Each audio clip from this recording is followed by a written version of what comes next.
Okay, thank you for your patience. My name is Jared Span. I am the chair of the Tipped Workers Coordinating Council. I'm going to call this meeting to order. First, we will start with a roll call. Alan Karnofsky. Present. Zach Hoffman. Present. Larry Villegas Perez.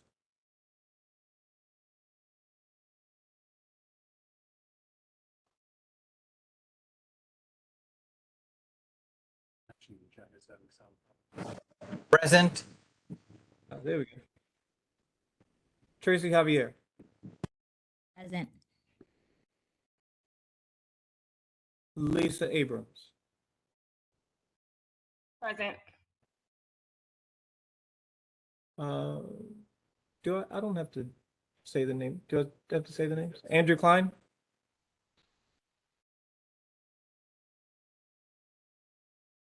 Andrew Klein is absent. Jennifer McCahill.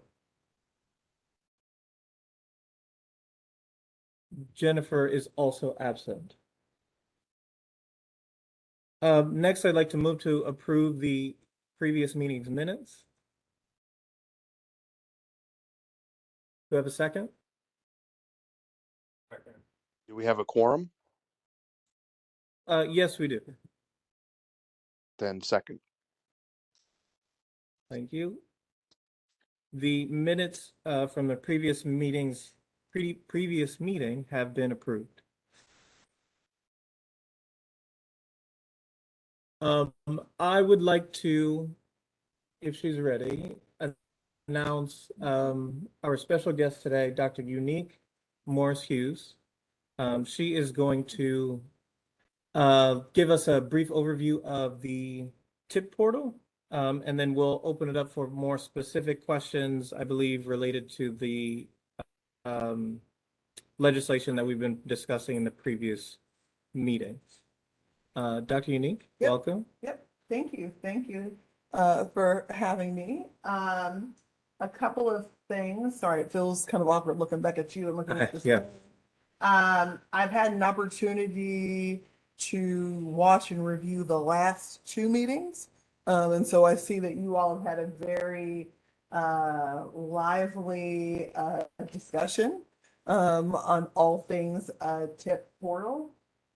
So I mean, I'll provide a few comments, but it sounds like based on the last two meetings and discussions that were held, that folks may have specific questions for me. And I want to make sure that everyone has enough time to ask me those questions, because I think we have a stop at 12 o'clock. So what I'll say is that the agency is in the process of developing an updated TIP portal, which I know Alan, who is Alan Karnofsky, who is my designee, has provided an update. The TIP wage portal is based on the requirements of the law. I'm happy to go through the requirements of the law so folks understand what that is, but I think everybody is probably well aware. I understand that there have been some questions about seeing the requirements, or I think in one meeting someone may have asked for like a wireframe or screenshots of what the system will look like. I will tell you that part of our internal process when it comes to developing a new system is that when we are in the development stage, there are very few people that have their hands on the system and software itself, because there are so many moving parts with obviously developing and standing up a system. As part of, and it's a bit of an agile approach, as part of developing the system, we go through requirement gathering, we do consensus and what I like to call meaning-making meetings, which is everybody that's on the project team works together and ensures that there's a basic level and everyone has the same level of understanding related to the system. So that work has started. Then once once we get to a place where software developers have developed the system where there's a wireframe even to be shown or web pages to be shown, which we are not at that point, then we begin to pull people in for testing. And user acceptance testing is an important part of our process. User acceptance testing is where we gain feedback from all of our stakeholder groups. In this case, we have a variety of stakeholder groups. We have the third-party payroll companies. We have the end users, which could be businesses. We have our staff. We have other people who may need to access the system, like the district CFO, but lots of stakeholders that review the system. They test it out based on website usability standards. And once we're in a place where there's no bugs or issues, and the development of the software and the system has been accepted, then we start making a plan to move it into production. And so we are not at that place yet. We are at a place where we are developing and working together. I'm not sure if folks know this, but the TipWage portal is connected to the UI tax system and the paid family leave tax system. And there is a lot of development work that is also taking place right now with those particular systems. As July 1, there will be a new tax for paid family leave. And then we also have quarterly collections for unemployment insurance. So there are some underlying yet connecting and relevant pieces to those other systems that is embedded in part of our work. It's part of the reason that we're not at a place where we can show anything yet, but that is the TipWage portal at a very high level. I'd love to spend the bulk of the time that you have me here answering any questions that either you or the members have of me, just so we can make the best use of time. So with that being said, I'm happy to take any questions that anyone has or comments that anybody has. Yeah, thank you for that overview. Well, I'll just ask this very broad question first and then open it up more. From the discussions we've been having in the past couple of meetings, they're pertaining essentially to the stipulation in the statute that requires payroll companies to verify and report on tip waivers. Is there any information that you can give us as to the development of the tip portal that prior to the user acceptance testing, we can have dialogue or feedback with those payroll companies? So once the requirements are finalized, well, let's go back. Okay, so requirements are developed before actual development work takes place. And it's an agreement, it becomes part of the agreement between the vendor and the agency of what they're going to agree to develop. Once that agreement is in place, it's almost pencils down. Now, our requirements are based exclusively on the law. And one of the things that I think is not really discussed in the two meetings I've had an opportunity to view is that there are business rules in place. So there are the requirements of the law. It's what we have to report. And in this case, it's each quarter, the third-party payroll providers will provide an itemized for each tip worker report, which includes a name, hourly wage received per week, total hours work or at or above the minimum wage, gross wages, like et cetera, et cetera. Okay, there are business rules behind each of the requirements. And the business rules are also connected to, the business rules is how it works. The statutory requirements are kind of the why and the what.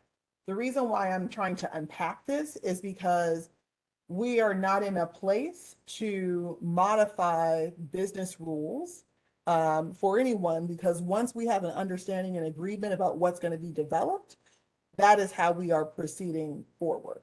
So in terms of engaging with the third-party payroll providers or any stakeholders, sure, we can have discussions. I think this forum is a really good place to have discussions, but I can't commit that based on those discussions, we'll be able to go back and modify anything that, someone says they like or they don't like.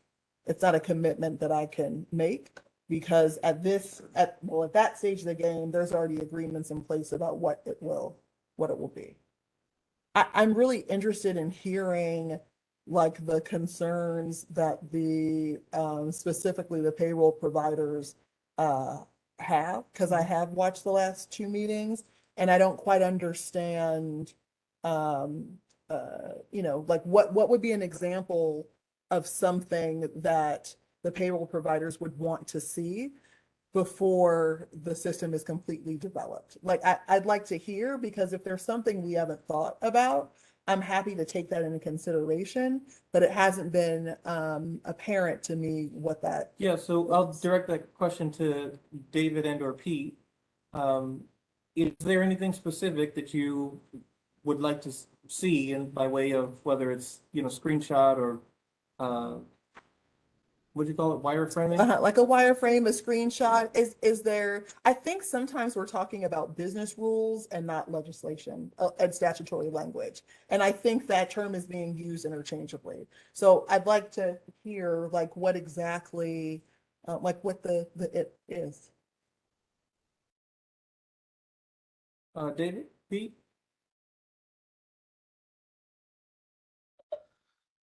Well, thank you. I don't know how to, quite summarize, because we've put forth a number of letters explaining the concerns that we had, but essentially,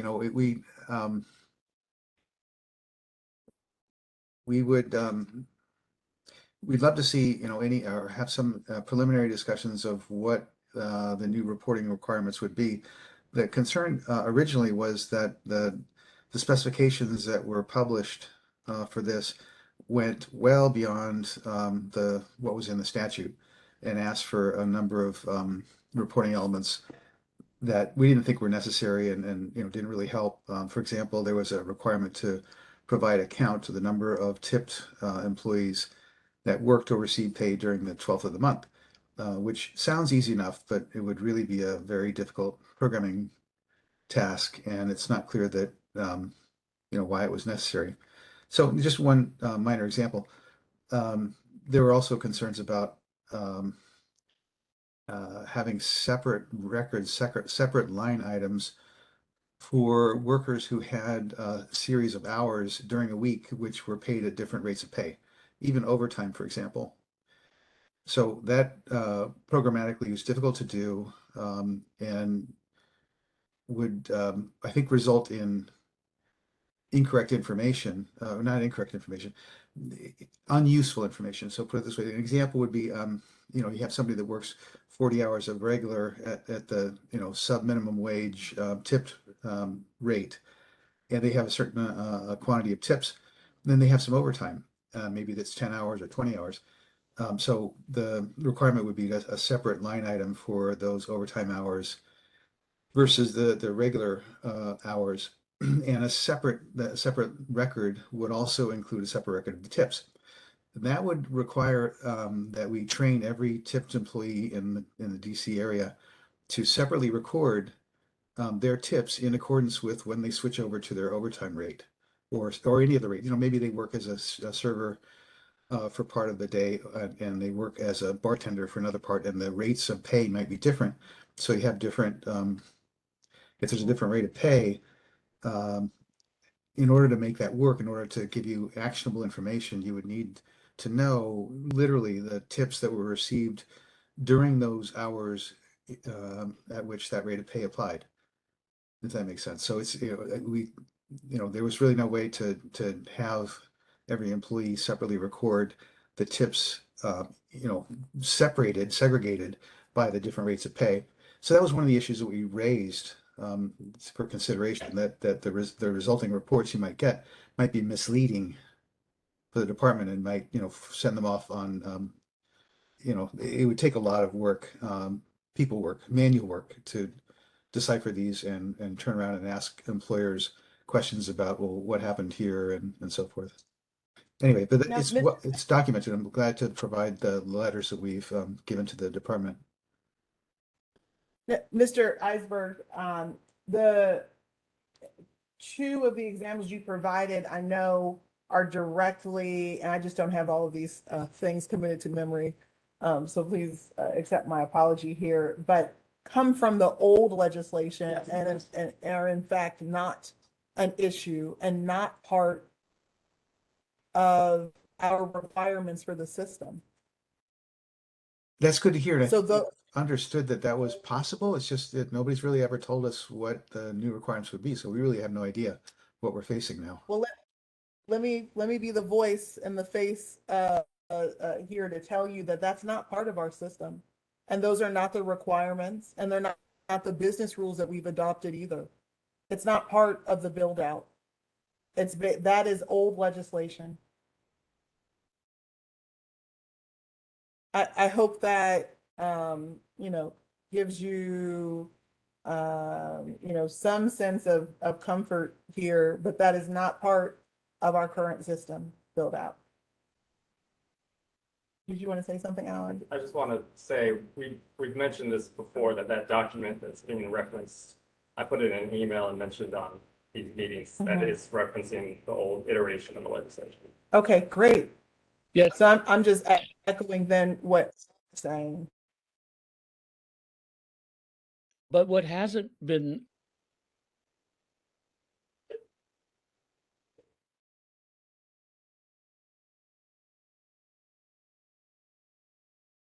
Mr. Julian, can you hear available us? is the phone, Madam Director. Yes, I can hear you. Are you not hearing me?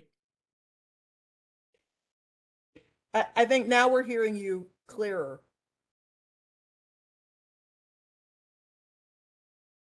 Technology control. I think the concern comes from this direction.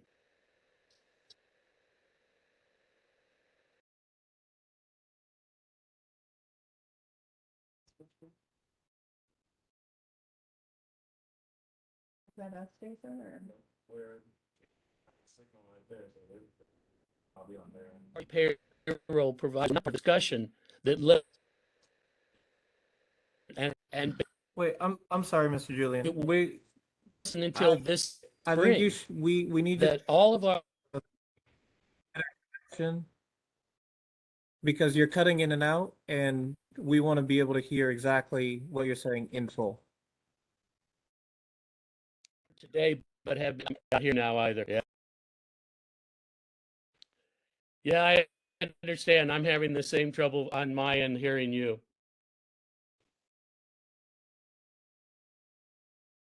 Okay, I don't believe that it's us. No, I Um, think it's me. I think it's me. Okay. All right. I just think I have a bad. I think I just have a Feel- connection. Feel free to Uh, type I'm your thoughts into in the chat Virginia. if you'd like. In the meantime, sorry.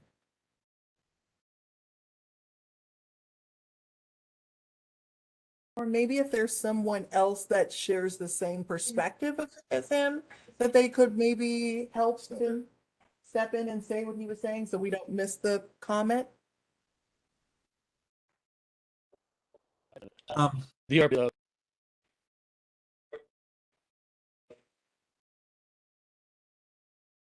Well, I mean, at mean, least from what I understood, what you off were on saying, that, the computer and coming back. okay. There was this concern about not being, Drew, we heard this summer, spring, for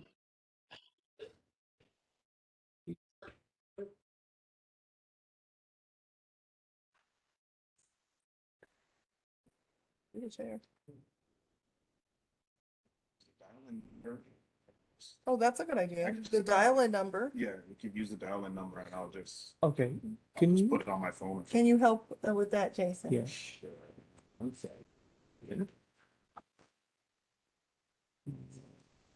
Station. Here is the dial-in number.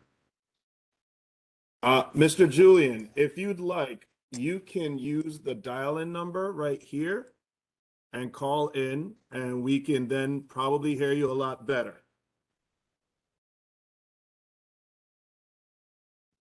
Six zero.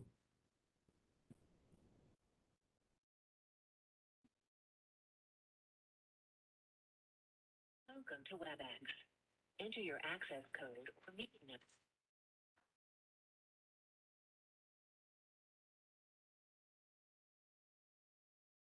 Enter your attendee ID number, followed by pound. If you do not know your attendee number, press pound to continue. Hello, can Hello. everyone? Yep, yeah, there you go, there you go. But I need to- hang on.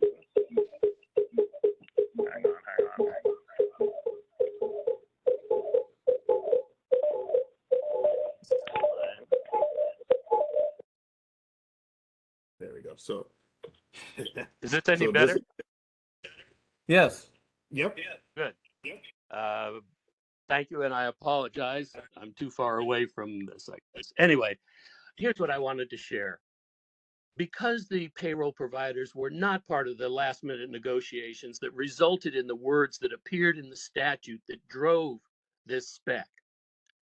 As soon as we heard about this and identified what we could, this goes back years, these issues were raised. But for years until this spring was the first time anybody said, oh, that's not what's happening. So then we said, well, what is? Because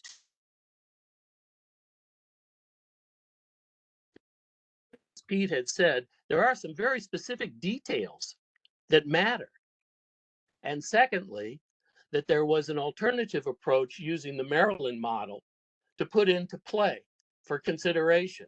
And again, this goes back 2017, which is why in 2018, some of this was spec. And the original legislation that said that it had to be certified by third-party payroll providers was amended. So it's possible to amend the statute. We've raised these issues, but until this spring, didn't know what was going on. Madam Director, understand what you're saying now, but I hope you appreciate why the level of concern, since there's been nothing but silence about any response to this material about an alternative, for example, is why you're hearing this level of concern. This has also been shared with the council in terms of Council Member Silverman's committee. So they're also aware of both the concerns, not knowing now what is actually coming, and the ability, using now the participation of all the impacted parties, to look at whether or not this should have been modified. And I understand where you are in the process, but please appreciate this has been brought and raised as an issue for years. So I guess what you're saying is at some point in the future, we'll see whether or not what you're now proposing is going to address or highlight any of the concerns that have been raised. And I guess it means we'll wait and see. Two things. One, I certainly appreciate your, the level of concern and frustration. The party to be frustrated with, I'm not convinced is DOES. As DOES is not the legislature and does not draft legislation. And it's really, any discussion about amending the statute should be taken up with both the chair of the Committee of Labor and Workforce Development and the chairman of the council himself. That's really where these issues, any discussion about amendment of legislation should take. We are the implementer of the law. And in terms of negotiations, we as well are not part of negotiations. And so there's no there, like we did not engage in some sort of negotiation or discussion to come up with something that is now in the law. That's not how this happened. Oh, I didn't, sorry, But I we didn't mean to apply that. I didn't mean to apply that. okay, I just want to be clear, like How we're council makes sausage and legislation, right? that's right. It is absolutely sausage making at its best here. And you got a couple of parties on the council that I think either yourselves or as a consortium of payroll providers or as this council or as this group could take to the council. But we did not engage in that level of discussion or negotiation. And if you, what I will say is that it is in my best interest that we have something that is efficient and that works, and that is easy and clear in terms of compliance. I have no desire to move the goalpost. What is in the legislation is what's going to be in the system.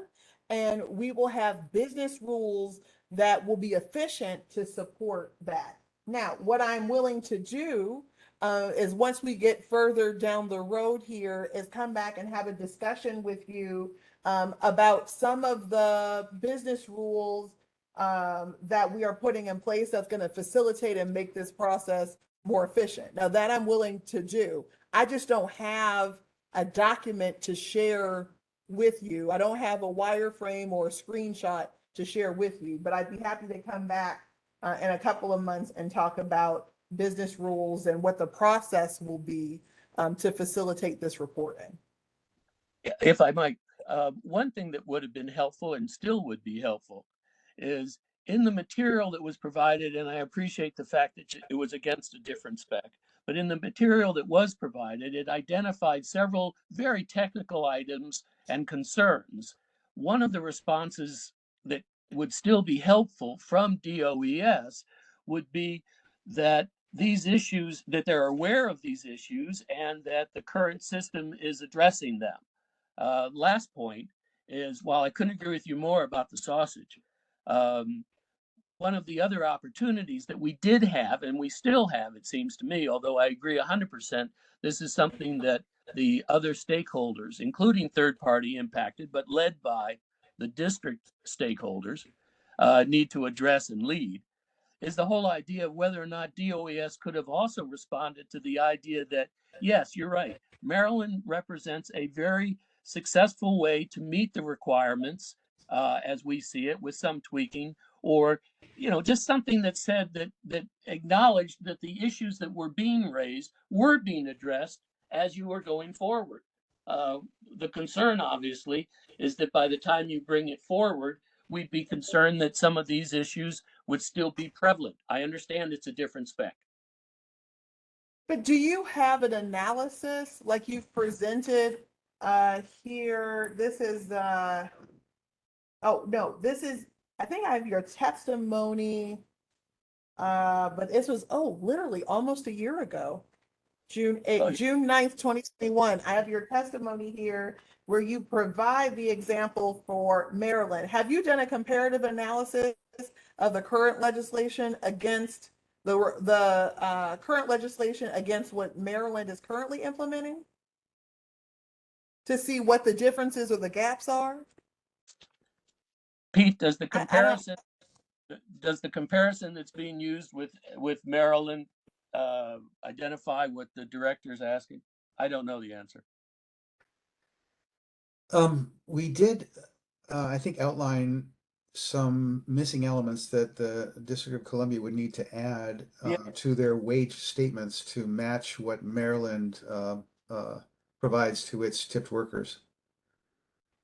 In addition to the testimony you referenced, we have this spring updated the assessment, the concerns, a comparison to Maryland with current district, So that's really, and at the same time, and again, not your part of the sandbox, identified what changes in the statute would be helpful to get to what was the proposed approach. Late in the game for you, I appreciate, because of where you are in implementation of the previous statute's requirements. So if we could separate, and I appreciate you recognizing it's not my part of the sandbox, but if we could separate the statutory amendments that you all are interested in from that of how the system works, the business rules, and the requirements that we have drafted based on the statute, that'd be helpful, because it sounds like, and again, I listened to the meeting, that I think you all have a path forward that you'd like to pursue, you all meaning the council, sorry, this council, which is, I think you want to take some proposed language to the DC City Council, correct? Don't you all have, or some amendments that you all are discussing that you want to take or you want to vote on, or? Well, that was, the initial question was, do the concerns that NPRC have require systematic changes through DOES? Do they require legislative changes through the council? So I think they require legislative changes to the council. And eventually, we agreed on that as well. Okay, But for the Tipped Workers Coordinating Council, our question is now, do we support the changes that, and the amendments to the legislation that NPRC is suggesting, is proposing? so, and that question you all could take up as a body. DOES would abstain from voting because we're the implementer and the government agency, but you could vote and agree to, share it as a body with council and ask for them to consider to amend it. Right. And so part of NPRC's concerns were that they sent their letters and, They feel like they didn't have a substantive Causes. response. Right, and then didn't get a response. Heard that.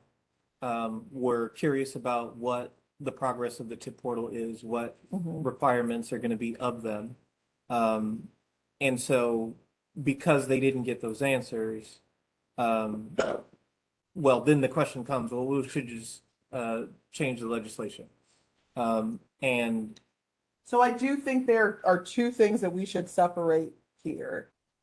One is the what is in the system is driven by council. And so if you don't like the what, the body should consider whatever actions it has before them to which I think is the NPRC's list of proposed changes. The body can consider to take those proposed amendments to council. So that's the what. And maybe the why. The how we do it is a DOES issue, and those are business rules that we develop and the requirements for the system. Now, I don't have, I've shared with you the what is in the statute. If anything that's listed in the statute needs to change, then you all should consider taking action. But I actually think your issue is not with DOES. I think the issue is the what, and it's with council.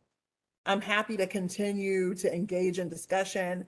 When we get further down the road and we talk about business rules and how we're implementing the requirements in the system, I can share that. I can share the outcome of the marrying of the business rules and the requirements, which is like wireframes and screenshots.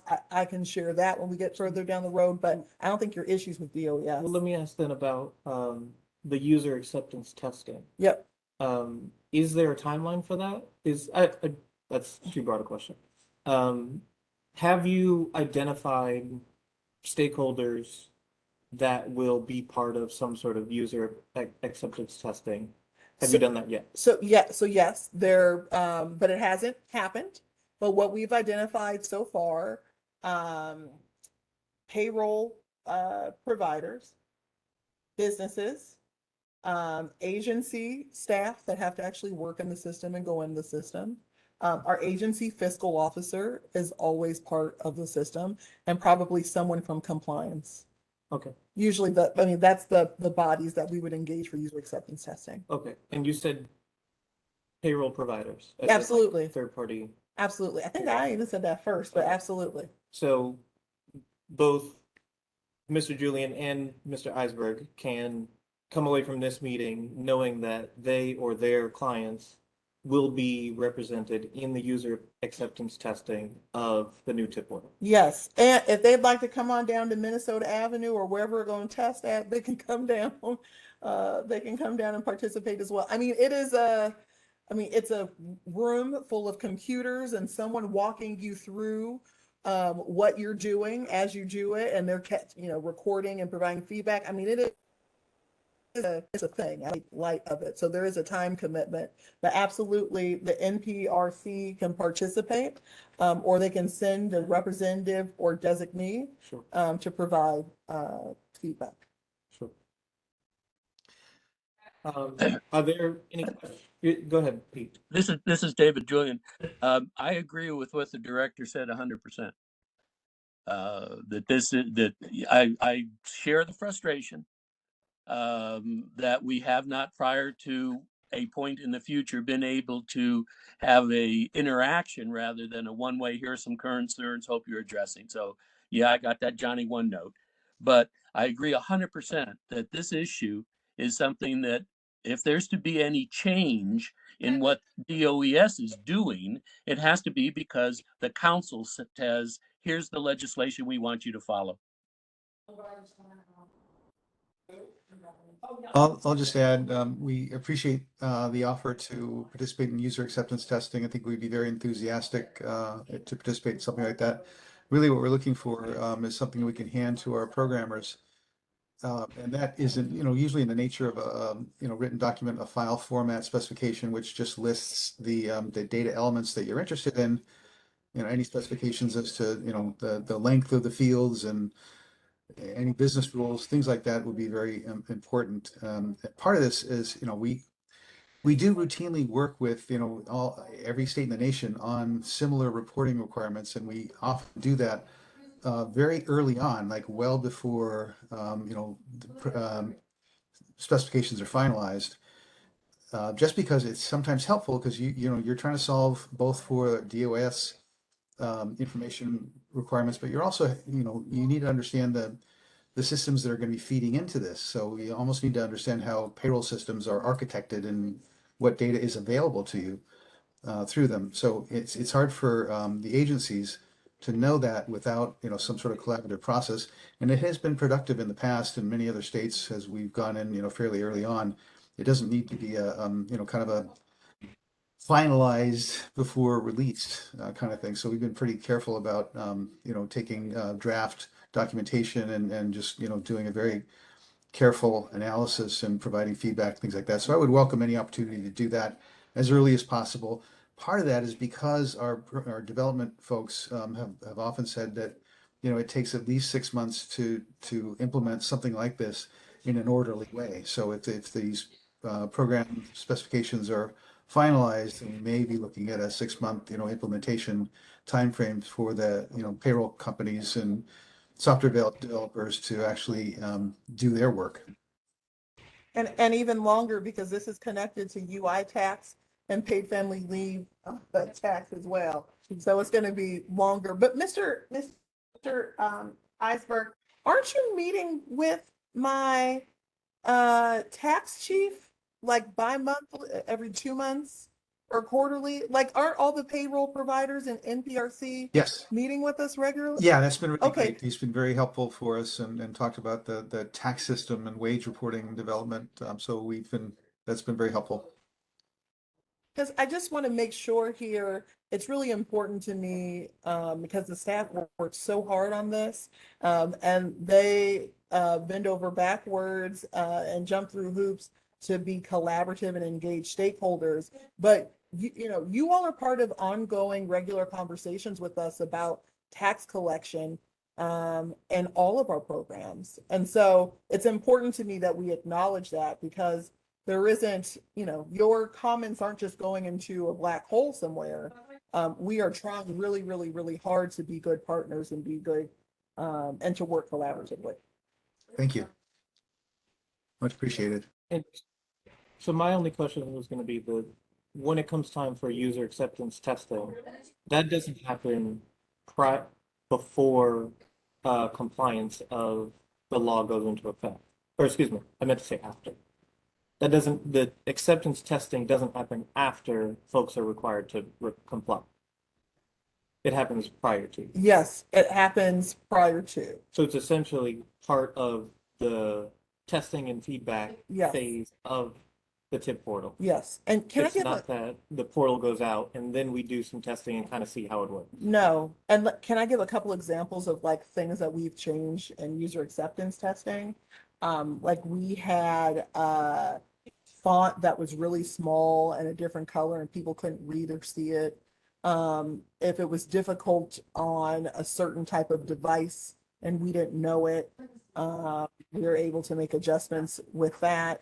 If the wording and the directions that are given on questions are really confusing and people don't understand it, we've changed the way that we've asked the question, the way that someone logs in, if it makes sense, or they need to get their password, like we've changed that. Those are the sort of things that come up in user acceptance testing that people give us feedback on that we will modify. It happens before the system goes into production, which is live to the general public. So just to be clear, there will come a time that the payroll providers have an opportunity to see the software, to work with the software, to provide feedback, ask questions. I'm all gonna of meet those them at the things. front door on Minnesota Avenue and walk them upstairs myself, unless we have it here. Then I'll meet them at the front door at Virginia Avenue. Great. Those are all of my questions. For our last couple of minutes, I want to make sure that if there are any other follow-ups for the director, please get them in now.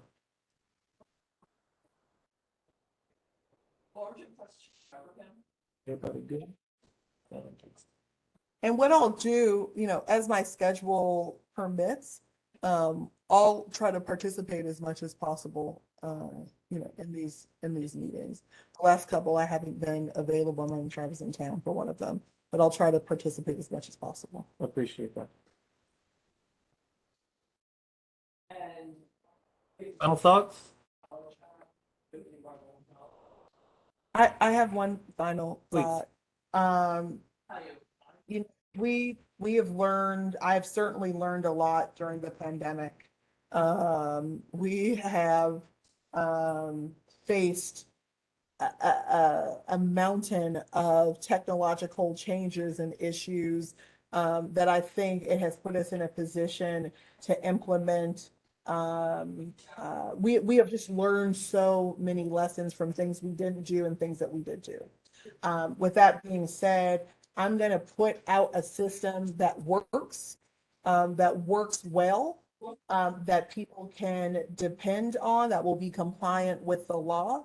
And I look forward to having all of the members here participate in your user acceptance testing and continue to provide feedback.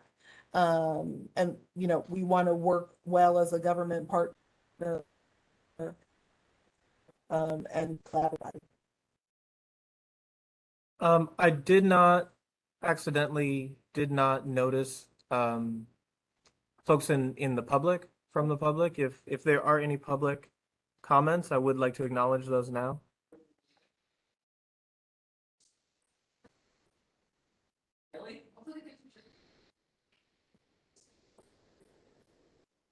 Okay, sounds like no one has anything? Thank you again. Can I, one more thing? Please. Sorry. This is a call to action for NPRC. If you want to send to Alan and Mike Watts, which they'll get to me, a sample of what they think a compliant report looks like based on the current legislation, I'll take a look at it and review it. So I know they've done that for Maryland and I think based on the old legislation, but if they want to send, mark something up and send it, but it has to be compliant with our current law, I'll take a look at it. Understood. Great. Thank you all. I don't have any other thoughts, so does anyone have a motion to adjourn the meeting?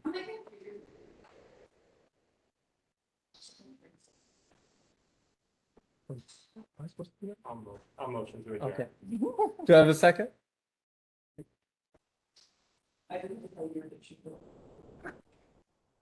Anyone? You all want to hang out? Second to adjourn the meeting?